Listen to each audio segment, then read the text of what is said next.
Good morning guys! Good morning Muscat, Oman! It's our third day here in Muscat guys, Oman, and nag-check out na po kami. It's time to go back to Abu Dhabi na po kasi may work na po bukas.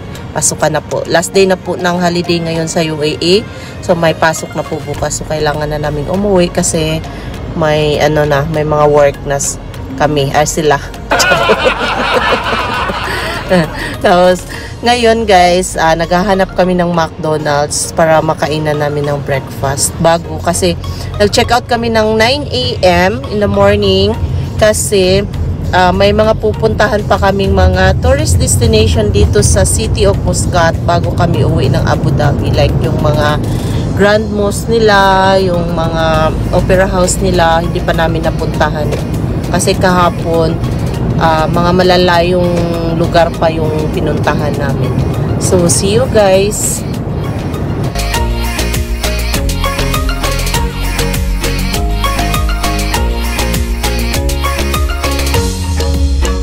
Time check guys, 9:46 na. Hindi pa din kami nakakain kasi 10 AM pa pala magbukas yung mga restaurant nila. Hinarangan nila guys, so hindi kami papasukin. Kasi 10 AM pa talaga. Ang bagsak nasa Tim Horton. Disappointed si Daddy sa McDonald's. Halos wala na. Disappointed kami sa McDonald's. Walang coffee, walang serum, walang ano pa yung mga wala nila, as in plain wala talaga. Yung butter, isa na Yung lang. butter, yung butter isa na lang. Kung mag-order ka ng pancake, disappointed kami doon. Tapos hindi, ihing-ihi pa si Erica, hindi pa kami pinapasok. Kasi 10 AM pa lang magsasara. Pwede naman silang mag-open, di ba? Wag lang mag-serve. Kasi naihing-ihi na yung bata eh. Ayaw pa mag-open. Ready na yung mga food namin, guys. Let's eat. Why you're hiding? Ang bilis lang ng namin, waiting time. Sa McDonald's. 20 minutes. Disappointed talaga sa doon. Ilang beses kasi kaming bumalik doon. Nagmamakaawa kasi naihi na si Erica. Wala, hindi kami binuksan. Tapos wala pang wala pang serum. Walang serum, walang coffee. Lokoy-lokoy. Very disappointed sa McDonald's dito sa Muscat. Yan na guys, tapos na po kaming mag Tim Horton. Tapos na kami sa breakfast namin. So, we're heading now to Royal Opera House. Yun yung unang destination namin today. So, see you there guys.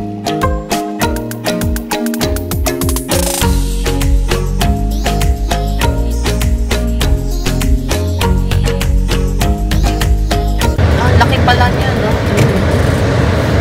Galleria yung isa, mga tourist na. We're here na guys. Ito yung place ng Royal Opera House Muscat. I think may mga tourist na dito kasi may mga bus na siya.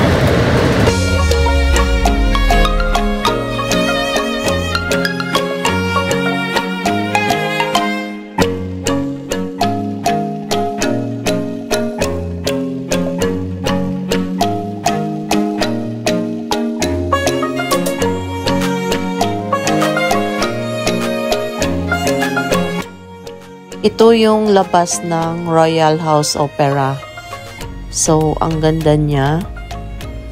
Tingnan mo yung tiles sa labas. Sobrang kintab.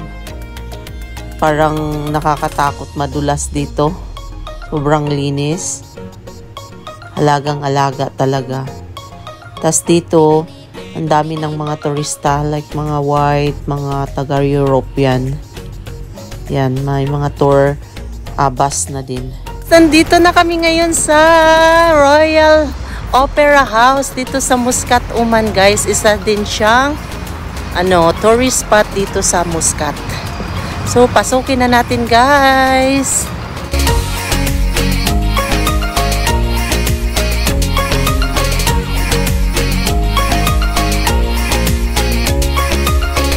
nasa loob na tayo. So, dito sa loob, pag entran mo, ganyan. Tapos, bawal po yung mga liquid or yung coffee. So, dahil may bit-bit kami or tira kami sa breakfast, pinapaiwan po ng security dyan. So, may tray dyan na pag-iwanan ng mga liquid na bit-bit mo. Yan. Ito yung makikita mo sa pinaka-entrance sa bongga.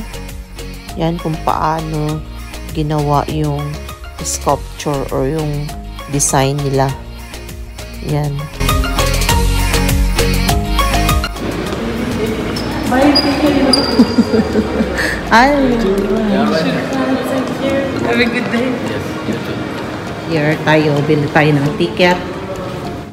So, pagpasok mo sa entrance, kakanan ka, ito yung box office. Dito ka pipili ng ticket.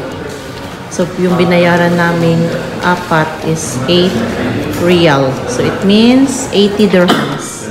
8 real, di ba?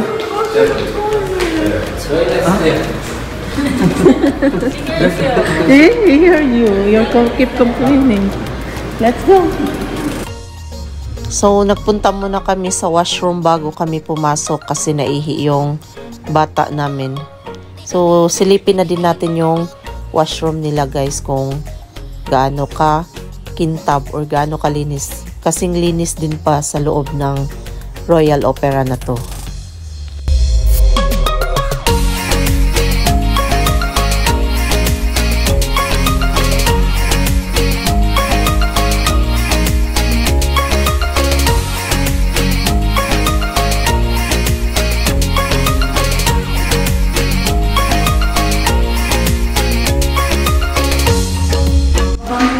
Bango ng toilet nila guys. Mabango pa sa bahay natin.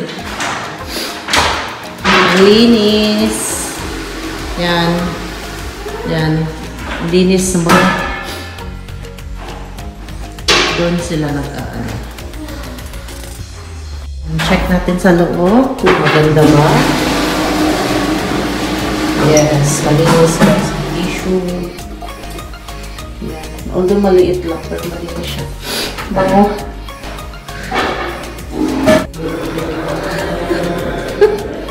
Ganun na din.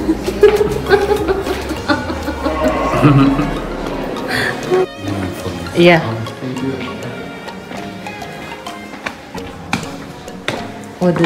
Auditorium door. Saan pala papunta? Para siyang palasyo. Ano yun?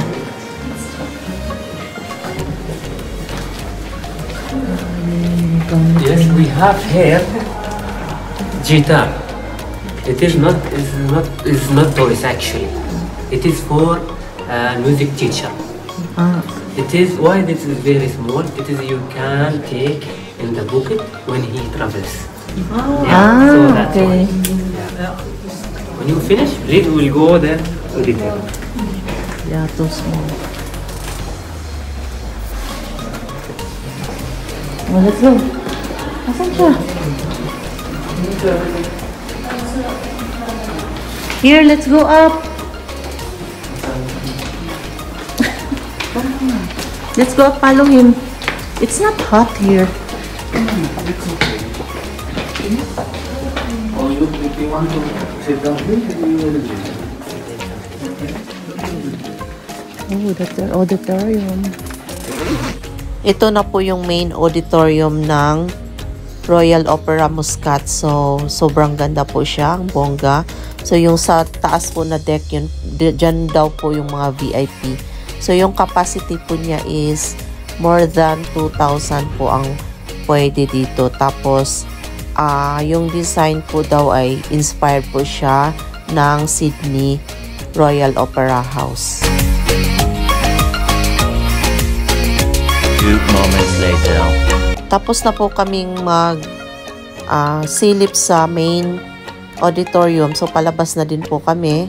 So, konting explanation lang po doon sa may nag-tour guide sa amin.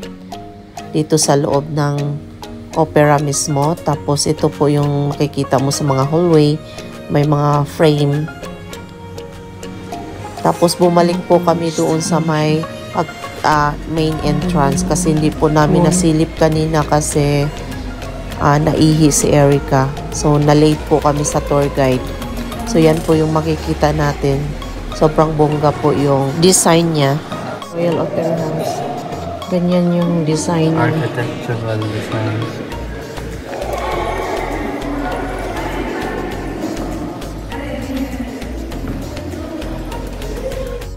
So according po sa nag-tour guide sa amin dito sa loob, so itong mga gamit na to or instrument na to, ito daw po yung mga gamit sa mga nag-perform ng orchestra dito sa loob ng Royal Opera.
Tapos nakupo kami sa Royal Opera House ng Muscat, guys. So, we're heading now to Bahala Fort.